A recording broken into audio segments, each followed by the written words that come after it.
ಕಾಂಗ್ರೆಸ್ಸಲ್ಲಿದ್ದು B J ಪಿಯವ್ರ ಜೊತೆ ಕೈ ಜೋಡಿಸೋ ವ್ಯಕ್ತಿ ನಮಗೆ ಬೇಕಾಗಿಲ್ಲ. ಕಾಂಗ್ರೆಸ್ಸಲ್ಲಿದ್ದು ಬಿ ಜೆ ಪಿ ವ್ಯಕ್ತಿನ ಗೆಲ್ಲಿಸ್ಬೇಕು ಅಂತ ಓಡೋ ವ್ಯಕ್ತಿ ನಮಗೆ ಬೇಕಾಗಿಲ್ಲ. ಕಾಂಗ್ರೆಸ್ ಪಕ್ಷದಲ್ಲಿ ನಿಷ್ಠೆಯಿಂದ ಇರೋ ವ್ಯಕ್ತಿ ಬೇಕು. ಆ ನಿಷ್ಠೆ ಇರೋ ವ್ಯಕ್ತಿನ ಜಿಲ್ಲಾಧ್ಯಕ್ಷರು ಮಾಡ್ತಾರೆ. ಈಗ ನಿಮಗೆ ಇನ್ನೊಂದು ಗೊತ್ತಿರಲಿ, ಶಿವಶಂಕರ್ ರೆಡ್ಡಿ ಸಾಹೇಬರು ಗೌರಿಬಿದನೂರು ಎಮ್ ಎಲ್ ಎ ಇದ್ದಾರೆ, ಅವರು ಜಿಲ್ಲಾಧ್ಯಕ್ಷರ ರೇಸ್ಗೆ ಬಂದಿದ್ದಾರೆ. ಮೋಸ್ಟ್ಲಿ ಶಿವಶಂಕರ್ ರೆಡ್ಡಿ ಸಾಹೇಬರು ಗಂಗ್ರೇಕಾಲ್ನ ನಾರಾಯಣ ಸೋಮಣ್ಣನ ಮಧ್ಯೆ ತೀವ್ರವಾದ ಪೈಪೋಟಿ ಇದೆ.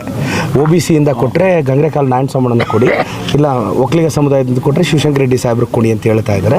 ಸೊ ಶಿವಶಂಕರ್ ರೆಡ್ಡಿ ಸಾಹೇಬರು ಹಿರಿಯರಿದ್ದಾರೆ, ನಾವು ಅವರು ಖಂಡಿತವಾಗೂ ನಾವು ಅವರೇನಾದರೂ ರೇಸಿಗೆ ಬಂದರೆ ನಾವು ಖಂಡಿತವಾಗೂ ಅವ್ರನ್ನ ಬಿಟ್ಕೊಡೋ ಪ್ರಸಕ್ತಿನೇ ಇಲ್ಲ. ಶಿವಶಂಕರ್ ರೆಡ್ಡಿ ಸಾಹೇಬ್ರು ಏನಾದರೂ ನಿಂತರೆ ಖಂಡಿತವಾಗೂ ನಾವು ಅಭಿಮತ ವ್ಯಕ್ತಪಡಿಸ್ತೀವಿ. ಅವ್ರೀಗ ನನಗೆ ಗೊತ್ತಿಲ್ಲ, ಈಗ 3 ಗಂಟೆಗೆ ಗೊತ್ತಾಗುತ್ತೆ. ಅವ್ರೇನಾದರೂ ಪ್ರದೀಪ್ ನಾನು ಡಿ ಸಿ ಸಿಗೆ ನಿಲ್ತೀನಪ್ಪ ಅಂದರೆ ನಾನು ಅವ್ರಿಗೆ ಸಪೋರ್ಟ್ ಮಾಡ್ತೀನಿ. ಫಸ್ಟು ಅವ್ರು ನಿಲ್ಲಿಲ್ಲ ಅಂದರೆ ಗಂಗ್ರೇಕಾಲು ನಾರಾಯಣ ಸ್ವಾಮಿ ಅವ್ರಿಗೆ ಸಪೋರ್ಟ್ ಮಾಡ್ತೀನಿ. ಈಗ ಏನು ಗೊತ್ತಾ, ಸೀನಿಯರ್ ಎಮ್ ಎಲ್ ಎ ಕೇಳಿದಾಗ ಗೌರವ ಕೊಡಬೇಕಲ್ಲ. ಸೊ ಇದೆಲ್ಲ ಚರ್ಚೆ ನಡೀತಿದೆ ಸರ್, ನಿಮ್ಮ ಗಮನಕ್ಕಿರಲಿ. ನೋಡಿ, ಶಿವಶಂಕರ್ ರೆಡ್ಡಿ ಸಾಹೇಬ್ರೇನಾದರೂ ರೇಸಿಗೆ ಬಂದರೆ ನಂದು ಸುಬ್ಬಾರೆಡ್ಡಿ ಅವ್ರ ಬೆಂಬಲ ಶಿವಶಂಕರ್ ರೆಡ್ಡಿ ಅವ್ರಿಗೆ. ಅವ್ರು ನಿಲ್ಲಿಲ್ಲ ಅಂದರೆ ನಾವೆಲ್ಲರೂ ಗಂಗ್ರೇಕಾಲು ನಾರಾಯಣ ಸ್ವಾಮಿ ಅವ್ರಿಗೆ ಸಪೋರ್ಟ್ ಮಾಡ್ತೀವಿ. ನಂದು ಅಭಿಪ್ರಾಯ ಇದ್ದಾರೆ, ಅವ್ರು ಪಾಲಕ್ ವರ್ಮ ಅವ್ರು ಕೇಳ್ತಾರೆ. ನಂದು ಅಭಿಪ್ರಾಯ ಏನಿದೆ ಅದು ತಿಳಿಸ್ತೀನಿ ಸರ್. ಯಾವ ರೀತಿ ಒಂದು ವ್ಯಕ್ತಿ ಜಿಲ್ಲಾಧ್ಯಕ್ಷರಾದರೆ ಉತ್ತಮ ಅಂತ ಮಾಡಬೇಕಾಗಿರೋದು ಪಾರ್ಟಿ ಹೈಕಮಾಂಡ್. ನೀವೀಗ ಹೈಕಮಾಂಡರು ಕೊಟ್ಟಿಲ್ಲ ತಾನೆ, ನಮ್ಮ ಕೆಲಸ ಏನು ಬಾಯಿ ಮುಚ್ಕೊಂಡಿರಬೇಕು. ಅದು ಬಿಟ್ಟು ನಾವು ಹೈಕಮಾಂಡ್ನೆಲ್ಲ ಪ್ರಶ್ನೆ ಮಾಡ್ಕೊಂಡು ಕೂತ್ಕೊಂಡ್ರೆ ಕಾಂಗ್ರೆಸ್ಸಲ್ಲಿ ನಡೆಯುತ್ತಾ ಸರ್? ಕಾಂಗ್ರೆಸ್ ಸಮುದ್ರ ಸರ್, ನಾವೆಲ್ಲ ಇಷ್ಟಿಷ್ಟು ಮೀನುಗಳು. ಸಮುದ್ರದ ಮೇಲೆ ಮೀನು ಅಲಗುತ್ತೆ, ಎಲ್ಲಿపోతుంದಂತೆ ಮೀನು. ಮುಖ್ಯವಾಗಿ ಎಚ್.ಸಿ. ಮಹದೇವಪ್ಪ ಅವರು ಸರ್ ಒಂದು ಹೇಳ, ಎಚ್.ಸಿ. ಮಹದೇವಪ್ಪ ಸಾಹೇಬರು 8-10 ವರ್ಷ ಮಿನಿಸ್ಟರ್ ಆಗಿದ್ದಾರಲ್ಲ. ಈಗ ಅವ್ರ ಸಮುದಾಯದಲ್ಲಿ ಒಬ್ಬ ಪೌರಾಡಳಿತದಲ್ಲಿ ನೀವು ನಂಬ್ತಿರಲ್ಲೋ, ಬಸಂತಪ್ಪ ಅವ್ರ ಮಗಳು ನನ್ನ ಸ್ಟೂಡೆಂಟಿಗೆ MBBS ಓದ್ತಿದ್ದಾಳೆ ಹುಡುಗಿ. ಬಸಂತಪ್ಪ ಅವರು ಇವತ್ತಿಗೂ ಬಾಡಿಗೆ ಮನೆಯಲ್ಲಿದ್ದಾರೆ. ಅವರು ಪೌರ ಕಾರ್ಮಿಕರು, ಅವರು ಪುರಸಭೆಯಲ್ಲಿ ಪೌರ ಕಾರ್ಮಿಕರು. ಇವತ್ತಂಥ ಪೌರ ಕಾರ್ಮಿಕ ಕುಟುಂಬದ ದಲಿತ ವ್ಯಕ್ತಿಗೆ ಬಸಂತಪ್ಪನವ್ರನ್ನ ನಾವು ಮಿನಿಸ್ಟರ್ ಮಾಡಿದ್ದೀವಿ. ಎಚ್.ಸಿ. ಮಹದೇವ್ ಸಾಹೇಬ್ರು ಆಗಿದಾರಲ್ಲ 7-8 ವರ್ಷ. ಹೊಸಬ್ರು ಬರೋದು ಬೇಡವಾ? ಈಗ ಲೆಫ್ಟಲ್ಲಿ ರೈಟಲ್ಲಿ ಕೊಟ್ಟಿದ್ದೀವಲ್ಲ, ಹೊಸಬ್ರು ಯಾವಾಗ ಆಗೋದು? ಕೊಡ್ತಾ ಇದ್ದೀವಲ್ಲ. ಈಗ ನೀವು ಮಹದೇವ್ನವ್ರನ್ನ ಕೊಡಲಿಲ್ಲ ಅನ್ನೋದು ಹೇಳ್ತಾ ಇದ್ದಾರೆ, ಬಸಂತಪ್ಪನವ್ರು ಕೊಟ್ಟಿರೋದು ಹೇಳ್ಬೇಕಲ್ಲ.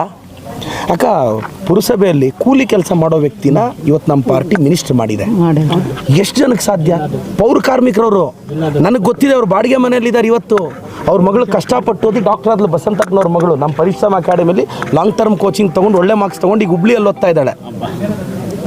ಇದು ಏನಾಗುತ್ತೆ, ನಾವೆಲ್ಲರಿಗೂ ಅಕಾಮಿಡೇಟ್ ಮಾಡ್ತೀವಿ. ಸೊ ನಾನಂತೂ ನನಗೆ ಬೇಜಾರಿಲ್ಲ ಸರ್. ಕಾಂಗ್ರೆಸ್ ಪಾರ್ಟಿ ನನ್ನ ತಂದೆ ತಾಯಿ ಅಷ್ಟೇ ಶ್ರೇಷ್ಠ. ನಾನು ಕಸ ಗುಡ್ಸೋಕ್ಕೂ ರೆಡಿ. ನನ್ನ ಪಕ್ಷ ಅಧಿಕಾರಕ್ಕೆ ಬರಬೇಕು.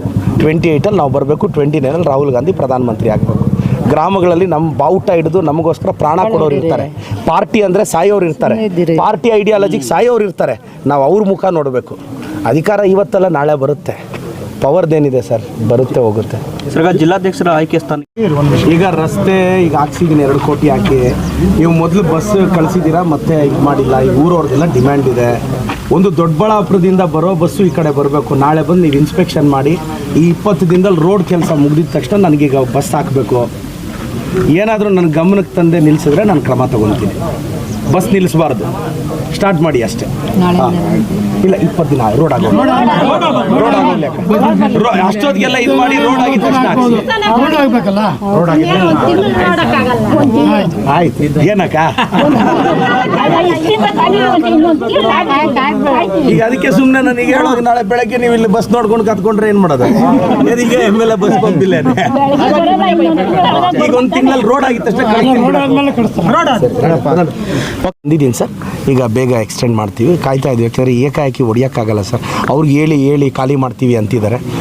ಒಂದು ಮನೆ ಹೊಡಿಯೋಕ್ಕೆ ಸಮಸ್ಯೆ ಆಗ್ತಿದೆ. ಅಂಥದ್ದು 500, 400, 600 ಅಂಗಡಿ ಹೊಡಿಬೇಕು. ಹೊಡಿತೀವಿ ಸರ್. Thank you sir.